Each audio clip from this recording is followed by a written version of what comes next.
My name's Ellana. I also went to Cyprus, and we were exploring lung cancer in Cyprus and the impact that air pollution in the Mediterranean has on their lung cancer rate. So for background, Cyprus has a low lung cancer rate, the lowest in European Mediterranean countries. So for example, France has one of the highest, so that rate is almost double what it is in Cyprus, even though Cyprus has an incredibly high smoking rate, which you would notice if you went. Almost a third of the population smokes. It's one of the national pastimes, along with drinking coffee, which is one of the second highest rate in Europe for smoking. So we were wondering, why is the lung cancer rate so low when smoking is so prevalent? And we have two ideas. The first is the Mediterranean diet. Other research has shown that the high nutritional value in the Mediterranean diet can protect against the development of cancer, including lung cancer. And then we're also thinking that air pollution in Cyprus is pretty low. So that may be also causing the lung cancer rate not to be so high because they don't have that direct DNA damage from exposure to high levels of air pollution.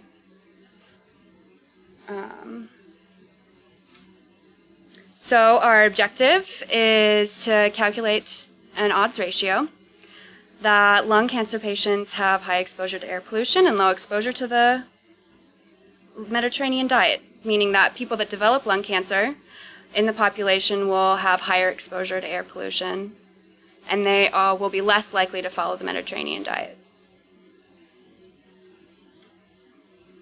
So I did a case control study. I am still doing a case control study. So inclusion criteria, we're looking for people 50 years and older, diagnosed within 1 month of my interview, because we are looking for their dietary patterns before they develop cancer.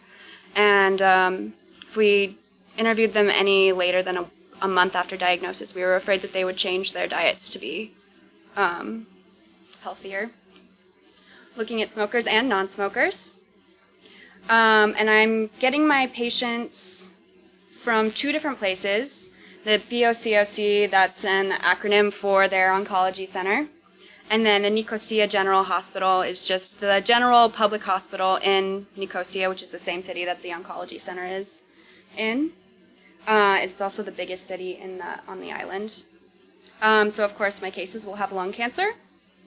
And then our controls, my project is in flux currently. Originally we were going to do controls that have pulmonary illnesses, anything except for like infectious disease. But as we were thinking more about the project and actually starting to initiate data collection, we heard a lot of concern about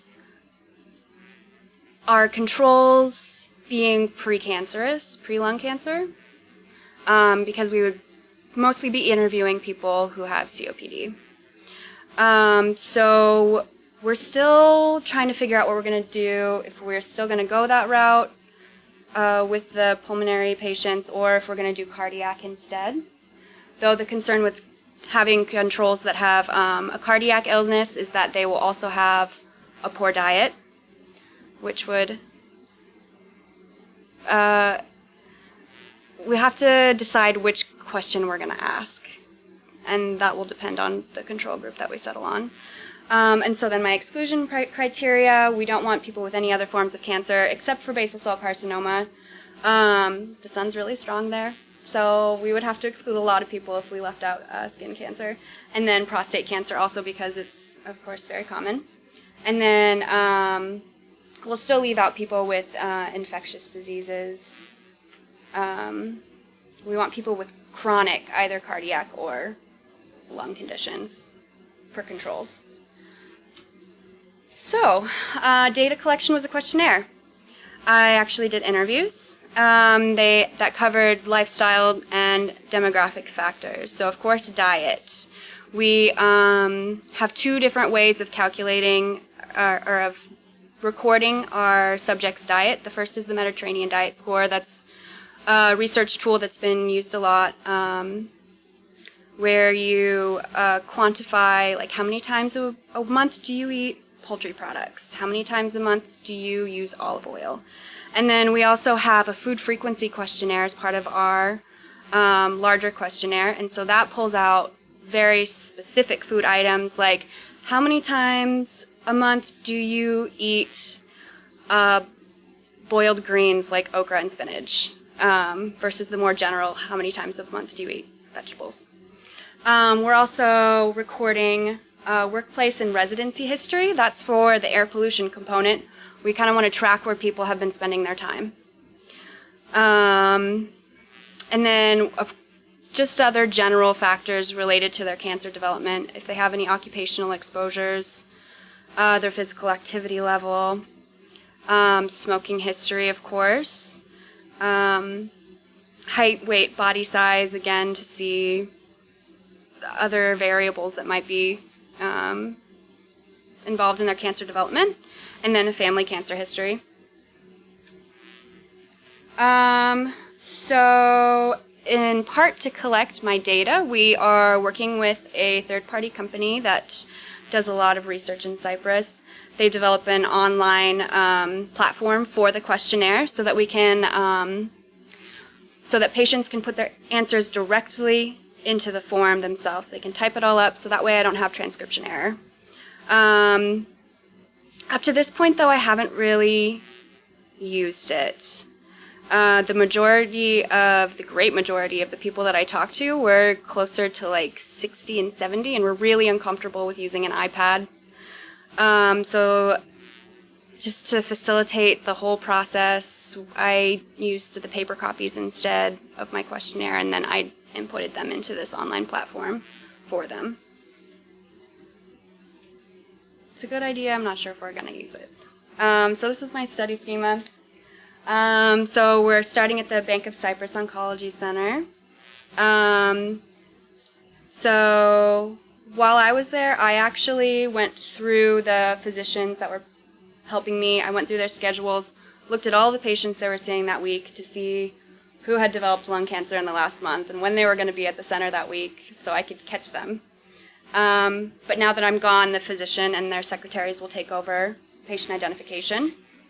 So then once I found the patients, we would go through the consent process, do the questionnaire, and of course the data was coded.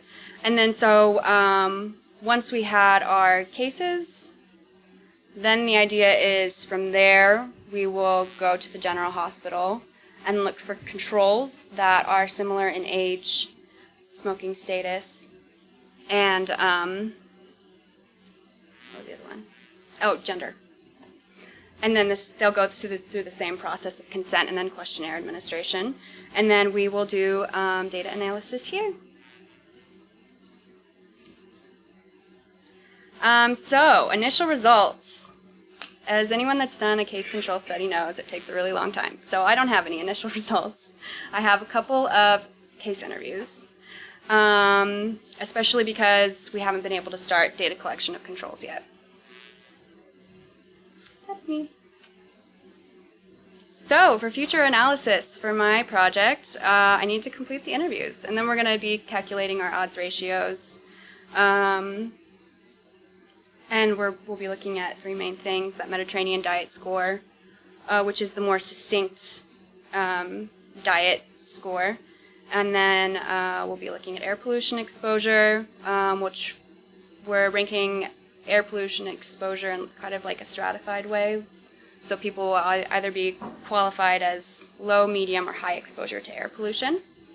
And then we'll also be, as time and resources allow, looking at those specific food intake from the food frequency questionnaires, things like, again, that like, do people who eat boiled okra, are they less likely to develop lung cancer? And the learning experience. So, of course, putting together a research proposal, this was also my first time doing academic research. I've done it privately before, but never with a university. Also navigating the legal system, because of course we had to get approval from UNMC, from IRB, and then also from the Ministry of Health in Cyprus. And then the language. Like Emma was saying, I'm also not a native Greek speaker. I do speak Greek, but not usually about lung cancer or research. So that was a challenge. And I was happy to have the helpful staff there to help me translate when I needed it. So for future research. So if our hypothesis is true, if the Mediterranean diet and low air pollution exposure is causing these low rates of lung cancer, why? We'd love to collect some specimens from actual patients and see what is actually going on here, what's the etiology. And if Mediterranean diet and lung pollution or air pollution exposure are not the reason for these low lung cancer rates, what is? So strengths and limitations of working at the Oncology Center. So one of the strengths is that it is in the city's capital, or in the country's capital, and it's a public institution, so it serves the majority of Cypriots with cancer. The system that they use to keep track of patient information and also patient and doctor schedules was really user-friendly. The building was easy to navigate. If it was a maze like the CUNMC campus, it would have been much harder for me to find people. And then, of course, our very helpful staff and the patients were also very willing to cooperate with me. Limitations, though. The doctors there have an extremely heavy workload. They are overextended, honestly. So sometimes, like in this developing our new strategy on who we're going to use for controls, we didn't really have time to sit down and talk about it because the doctor that I'm working with is just so busy. Our last day there, he was at the oncology center till like 11:30 at night. And then another big limitation was that when I would conduct my interviews, I would just kind of like show up at these people's appointments for other things and see if they would be okay talking to me for about 45 minutes. So, you know, sometimes they're not. They don't want to spend that extra time. And I don't blame them. I was able to work around that a little bit. I tried not to show up when they were just coming in for a consultation. I tried to show up when they were coming in for chemo or something where they would just be sitting around for hours, so that I could talk to them while they're already waiting. But I don't know that there's a way to get around that, but it was a limitation. And then a little bit about me, my future career goals. I'm really interested in environmental conservation, so I'm trying to focus as much as I can on environmental epidemiology. I'd really like to do conservation work that focuses on people and the needs of the public. And I'm also interested in water sanitation and hygiene. Water is the family business. My grandfather and father are both heavily involved in wetland conservation in Nebraska, so I'd love to continue that work. So yeah, we'll see where I go. Questions? Questions, comments? Advice? Yes. I see the issue of controls as a major limitation here. If you use patients that already have a lung condition like COPD as a control, I think that many of them are actually set up to have lung cancer. Right. So one of the things we're thinking about is the question that we're asking. So if we use COPD patients or people with chronic pulmonary diseases, what we're looking at, and then age matching will be really important then too. We'll be like, okay, so you have two patients, they're both female, they both smoke about the same amount, they're both about 55 years old. why does one already have lung cancer and the other hasn't developed it yet? Is there some kind of protective factor happening here? So it's a possibility, that's what we were thinking about, but like you said, maybe that's not the best way to go about it. So that's why we're also thinking about changing things and doing cardiovascular patients instead. Yeah? Yeah, I was trying to think about that too, and I was wondering if you could use controls that have no chronic diseases that are there for like an accident or Broken something. leg. Broken leg, yeah, just Mhm. something completely independent of the exposure, because I think once you start selecting controls, you're kind of selecting on the exposure, and that might kind of, you might not be able to see what you're looking for. This is so true, yeah. Yeah, it is. And we have to, one of the things about this project is because I'm not there to conduct the research and like watch things, I depend really heavily on these doctors to, find the time to do this, and they're slammed. So I have to find people that are interested in doing it, first of all, and then interested enough that they will actually like carry out the procedures. Yeah. So we'll see what happens. Okay, thank you, Ellana. Thank you.